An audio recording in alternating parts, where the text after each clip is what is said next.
Hello, sisterhood and solidarity from Scotland.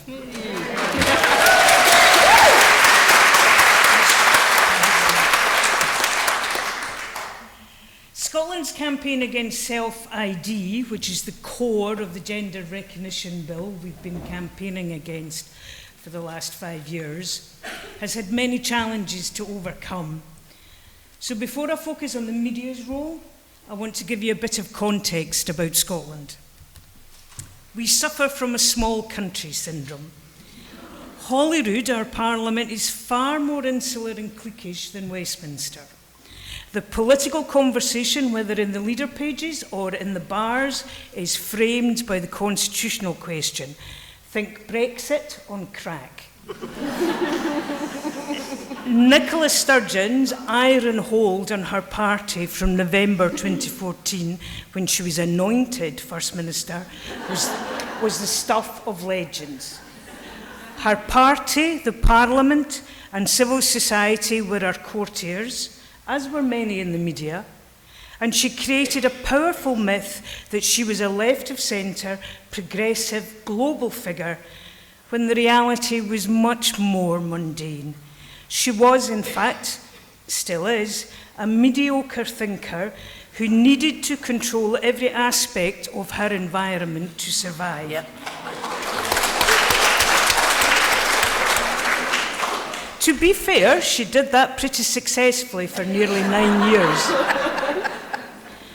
Women's organisations, particularly those funded by the Scottish Government, the trade union movement, equality NGOs, were all in the grip of the intersectional left, so wonderfully described in Helen's recent Atlantic piece. To its discredit, the Scottish Labour leadership largely ignored gender reform, hoping it would go away, to the extent of dismissing influential figures like Joanne Lamont, a former leader of Scottish Labour and one of Scotland's foremost feminists of the last 30 years. And 5 years ago, public opinion was not alert to gender ideology. Self-ID was not a common phrase.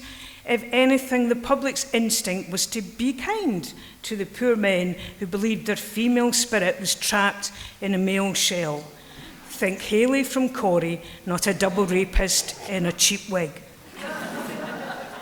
So what about the press? Scotland's political lobby is small, but very powerful and very male, from parliamentary reporters to political editors and senior commentators. Individually, mostly lovely people. Collectively, a pack of ageing, increasingly grumpy blokes. Women's issues did not concern them. Not the pay gap, not surrogacy, not prostitution, not violence against women and girls, definitely not the impact of self-ID. We had a female First Minister. What more did we want? Now, what about that second independence referendum? But as the grassroots campaign started to grow, so women in the media began to speak out. Ironically, my first column in Self-ID in January 2018 was actually about something that happened in England when Lily Madigan stole the women's officer's position from a Labour woman. And sadly, I was in Africa when Women's Place UK co-hosted the first meeting on gender reform in Edinburgh on Valentine's Day in 2018. The Herald's Shona Craven exposed the way that Scotland's prison service had been used since 2014 as a Trojan horse to normalise self-ID without legislative change. Gina Davidson, now with LBC, regularly reported on the burgeoning grassroots campaign, helping push it up the news agenda. And Mandy Rhodes, editor of Holyrood magazine and one of the most senior and experienced political writers in Scotland, started to question the SNP and Greens gender policy from 2018. Her staff, her young staff, in turn questioned her position, and she lost valuable relationships in political circles. Patrick Harvey, co-leader of the Scottish Greens, has not spoken to her for 5 years, and notably, Nicola Sturgeon cut off all contact not long afterwards. Nevertheless, she persisted.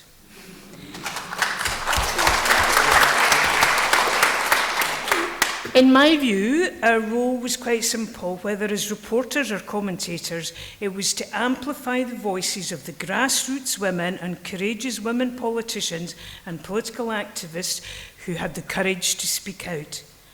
And as Susanna pointed out in our blog yesterday, it quickly became clear, to me at least, that the bigger story was not self-ID, but the potential power of this noisy, rumbustious women's movement that had emerged to campaign against reform of the Gender Recognition Act. So back to that campaign. Scotland's courageous women have given the Scottish press plenty of material over the years. Joanne Lamont challenged the use of gender, not sex, in the Forensic Medical Services Bill, and she won that argument.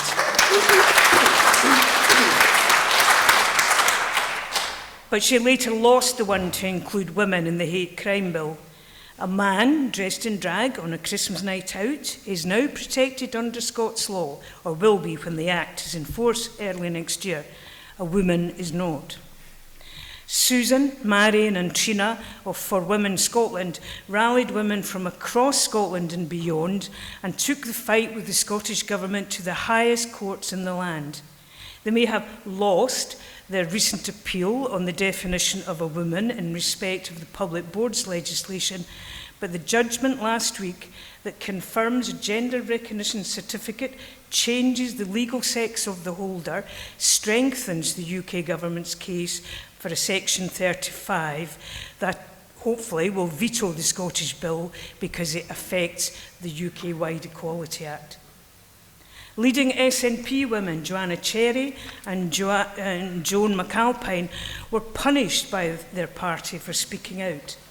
MBM became the Women's Brains Trust, producing policy briefings far better than the stuff generated by the Scottish Government, and that helped journalists understand the issues. And the mothers who fought against plans for their children's schools to introduce gender-neutral toilets took their story to their local newspapers, still a powerful platform. The women who hung suffragette ribbons on Bute House, the official residence of Nicola Sturgeon, and dressed Greyfriars Bobby in green, purple and white, delighted picture desks.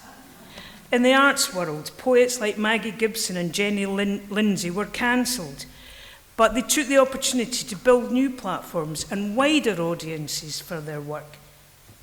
The women who donated to fundraisers, who designed T-shirts and embroidered banners, the Scottish lesbians who said no to attempts to trans away their sexuality. And of course, J.K. Rowling, who by risking her global reputation and audience gave heart to every gender-critical woman in Scotland.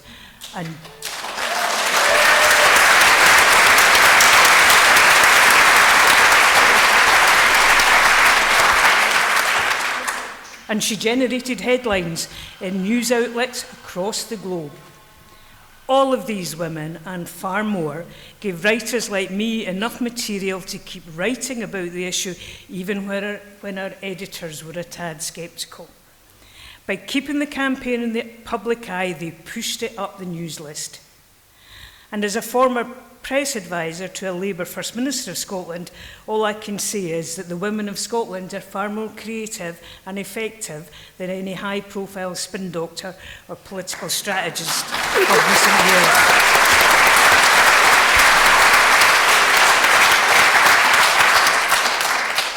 They might not have stopped the passage of the Gender Reform Bill on the 22nd of December last year, but the sight of Elaine Miller and her merkin